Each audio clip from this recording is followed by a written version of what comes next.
For me, I think the biggest thing that football taught me was how to overcome adversity. At some point in your life, you're going to have some tough times. You have to have that next play mentality.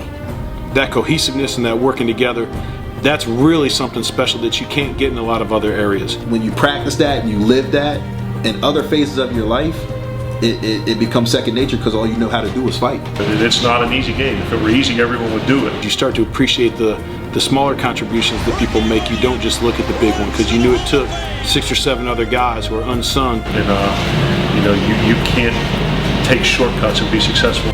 Doing what they do to make it possible for the guy getting the press clippings or whatever it might be. In this game, whether it's as a coach or a player.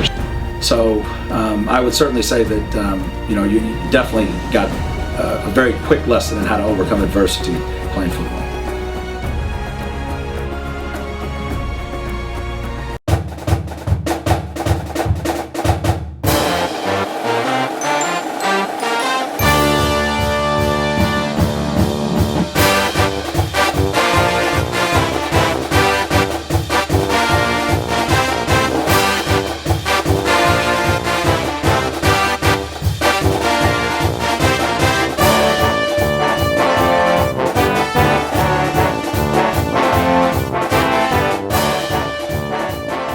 Welcome to FootballGamePlan.com, where football makes sense. I'm Emery Hunt, the czar of the playbook, here at the 2016 Heisman Trophy press conference, Friday, Manhattan, Marriott Marquis Hotel.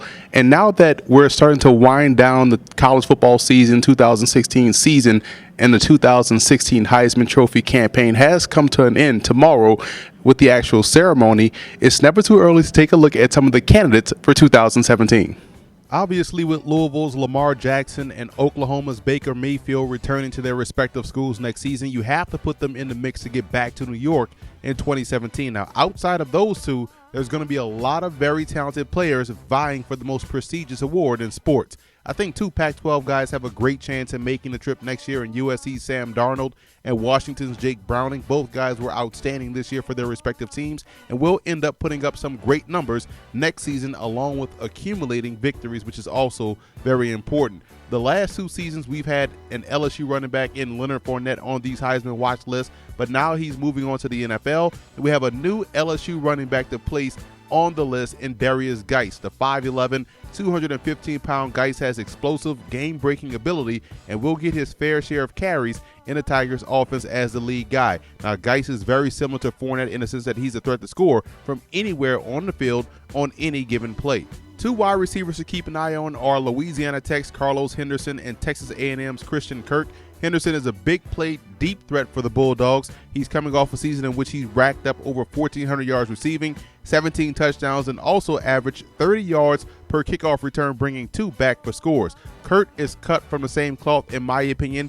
He's an Odell Beckham clone from an explosive standpoint. He hauled in 77 receptions last year, scoring 9 receiving touchdowns and averaged an eye-popping 24.4 yards per punt return with 3 punt return touchdowns. He has a knack for making the big play at the most important time for the Aggies. Some under-the-radar, off-the-wall candidates to consider are Toledo's quarterback Logan Woodside, who in my opinion was flat-out phenomenal last season, tossing 43 touchdowns to only 9 interceptions at almost 10 yards per attempt. South Florida's quarterback Quentin Flowers was one of the more efficient and dynamic quarterbacks in college football last season, rushing for over 1,400 yards and throwing 22 touchdowns to only 6 interceptions, completing 62% of his passes. Now, Flowers will get a lot of attention with the focus being on Charlie Strong as a new South Florida head coach, and Flowers has definitely benefited from the coaching he received from former NFL quarterback Sean King. Aaron Jones of UTEP is one of my favorite backs in the country. He's a guy that gets better with each and every carry and is my favorite to rush for over 2,000 yards next season with the Miners. This past season, he averaged 7.7 yards a carry, going over 1,700 yards on the season. Now, staying out in the Southwest, Larry Rose III of New Mexico State was coming off a 1,600-yard 2015 season, but was injured earlier this year and still rushed for nearly 900 yards on the season. Now, Rose has the breakaway speed and is a threat to make a house call with each and every carry. Chase Edmonds out of Fordham, once again, is a guy to keep an eye out for. The 5'9", 200-pound tailback ran for nearly 1,800 yards last season and has accumulated 5,000 285 yards in his career. Now, he's averaged over 1,700 yards per season, and if he just does what he has done his whole career with the Rams, he'll shatter both the FBS and FCS all-time rushing record in the process. And finally, a defensive player to watch is Boston College's Harold Landry. Now, Landry has been a stud since stepping foot on campus in Chestnut Hill. The 6'3", 245-pound edge rusher had 15 sacks last season, 20 and a half TFLs, and 7 forced fumbles. He's the constant nuisance each week for Boston College opponents and makes enough splash plays to warrant an invite to New York City.